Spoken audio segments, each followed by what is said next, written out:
Can you tell the difference? They appear the same, but sound money rings true. By contrast, the other sounds empty, dead, simply untrue. Sound money has intrinsic value, meaning its financial and physical value are the same. The financial and physical value of other money doesn't match up at all. That kind of money's value is enforced by legal tender laws, by governmental fiat.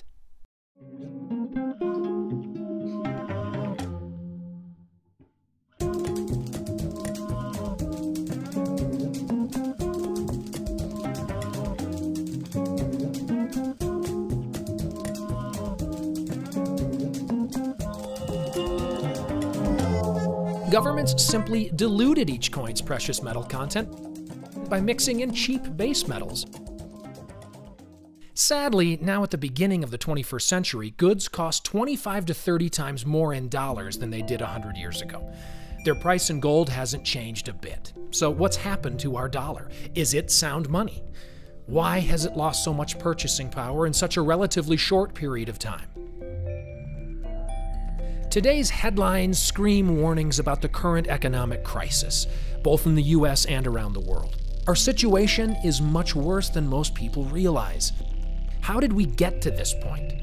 The answer is twofold. First, the US dollar's loss of more than 95% of its purchasing power over the last 100 years. And second, the greed, power lust, and incompetence that caused that loss. I suppose we can take some consolation from Henry Ford, who said, "It's well enough that people of the nation do not understand our banking and monetary system, for if they did, I believe there would be a revolution before tomorrow morning." So, here we stand atop a mountain of debased and crumbling currency. Aroused from our stupor, we find ourselves teetering at the edge of a financial precipice, made all the more precarious by a president who in the first 8 months of office created more new money than all his predecessors combined.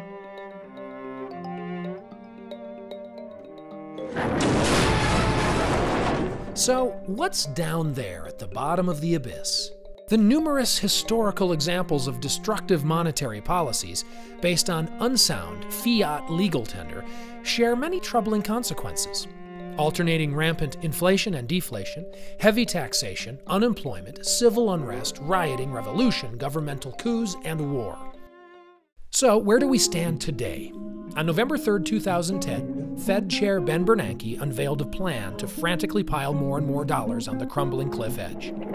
The Fed plans to crank up printing presses and pump $600 billion more into the economy over the next 18 months. This on top of the $2.3 trillion brand new dollars created since 2008, with no visible effect on our languishing economy. All of this in an effort to create yet another bubble that will simply pop down the road, creating more misery and financial woes for the American people. Given these kinds of solutions, the worst is certainly yet to come. So today, we're essentially in free fall, having gone over the financial cliff created by the Fed's frenzied production of fiat currency. Utter ruin is looming before us. We must take quick, evasive action to avoid complete disaster.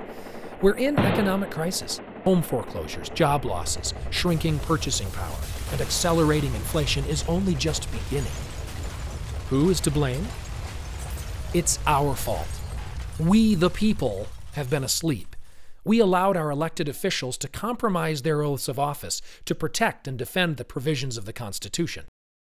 Fortunately, our founding fathers equipped each state in the Union with a golden parachute, perfectly suited for such a time as this. We still have a chance to pull it out, put it on, pull the ripcord, deploy the chute, and float down for a gentle and safe landing.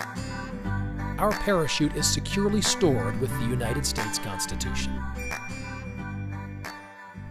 Remember, there is no historical precedent for a legal tender fiat currency ever lasting more than a few decades. All fiat monetary systems have collapsed, every single one. As students of history, the founders understood this. They determined to give our nation a firm foundation by making the principle of sound money the supreme constitutional law of the land. Jefferson warned us that paper is liable to be abused, has been, is, and forever will be abused in every country in which it is permitted. He predicted with stunning accuracy, if the American people ever allow private banks to control the issuance of their currencies, first by inflation and then by deflation, the banks and corporations that will grow up around them will deprive the people of all their prosperity until their children will wake up homeless on the continent their fathers conquered. Time is short, very short. Signs that we're entering the final stages before hyperinflation and economic implosion are everywhere. The success of fiat money has always been short-lived because invariably its abuse proves too great a temptation for those entrusted with protecting it. Long-term freedom and price stability is possible only when sound money circulates freely without government interference. Really, left to its own devices, gold is the ultimate barometer of public confidence in government, and the ultimate means for ordinary citizens to opt out of an oppressive, fraudulent system. As Americans, Utahns need to reclaim that sound money option for themselves. But how? Let's make a brief stop in Switzerland to look for answers. Switzerland epitomizes peace, prosperity, privacy, and security. Commerce flourishes.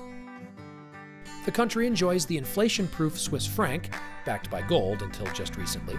A strong competing local currency also circulates freely within the country as a valuable support to local industry and commerce. Swiss discretion, honesty, and security have made its banking industry renowned the world over. Fully 1/3 of all funds held outside the country of origin, estimated to exceed $6 trillion in 2007, have been committed to Swiss banks for safekeeping. The Swiss model for peace and prosperity, a sovereign state having sound money and a competing currency to support the local economy, with a reputation for strict privacy and for the protection of property rights, secured through an armed, trained citizenry, thus attracting foreign investment and deposits. The Swiss model looks good. Could it be constitutionally implemented in the state of Utah? Like Switzerland, Utah is well renowned for its spectacular countryside. Settled in 1847 by rugged, hardworking pioneers in search of religious, political, and economic freedom, the Utah deserts have blossomed as a rose into beautiful and prosperous communities. Owing to the legacy of their pioneer heritage, Utahns are generally regarded as honest, hardworking, religious, and family-oriented people. Utah contains plentiful mineral resources, including gold and silver deposits. Favorable commercial and banking laws tend to attract business and industry to the state. The Utah Constitution contains broad and explicit declarations regarding the people's inalienable personal and property rights.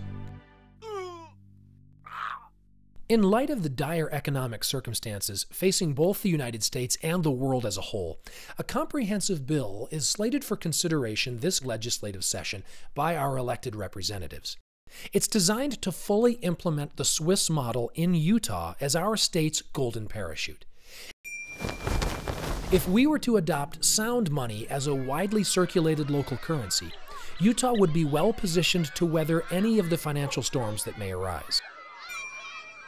Throughout history, wherever people have embraced sound money, prosperity has followed. So contact your Utah State Representative and Senator. Let them know that it's time for Utah to pull the ripcord on the golden parachute the framers carefully prepared for us. Let's make Utah a sovereign state, having sound money and a competing currency to support the local economy, with a reputation for strict privacy and for the protection of property rights, secured through an armed, trained citizenry, thus attracting foreign investment and deposits. Because the Founding Fathers knew by their own experience the dangers of unbacked fiat money, they packed our golden parachute with great care. They provided in Article 1, Section 8, for Congress to regulate commerce between states, not within them. In Section 10 of Article 1, they made sure that no state would make anything but gold and silver coin a tender in payment of debts. Also in the Bill of Rights, they reminded us that powers not delegated to the United States nor prohibited to the states are reserved to the states respectively or to the people. The Utah Sound Money Act is being circulated to your elected official for their review and support. Your Utah State Senator and Utah House Representative need to know you support this bill. Utah friends, please beware. Powerful moneyed interests and their allies at the highest levels of government will always oppose sound money. But do you really want to trust your family's lives to a parachute packed by the same people who pushed you off the cliff in the first place? The chance for Utah to pull the ripcord on its own golden parachute is brief. The longer we delay, the more catastrophic our landing will be. Don't look to Washington to save the day. We must choose to save ourselves. Pull the ripcord, now. Call your legislators today and tell them to pass the Utah Sound Money Act so Utah can pull the ripcord and float to safety. The www.utahsoundmoney.org website provides easy help to find your elected officials' contact information. Here you can also learn more about the bill and the constitutional basis for its success. Sound money rings true. Thank you.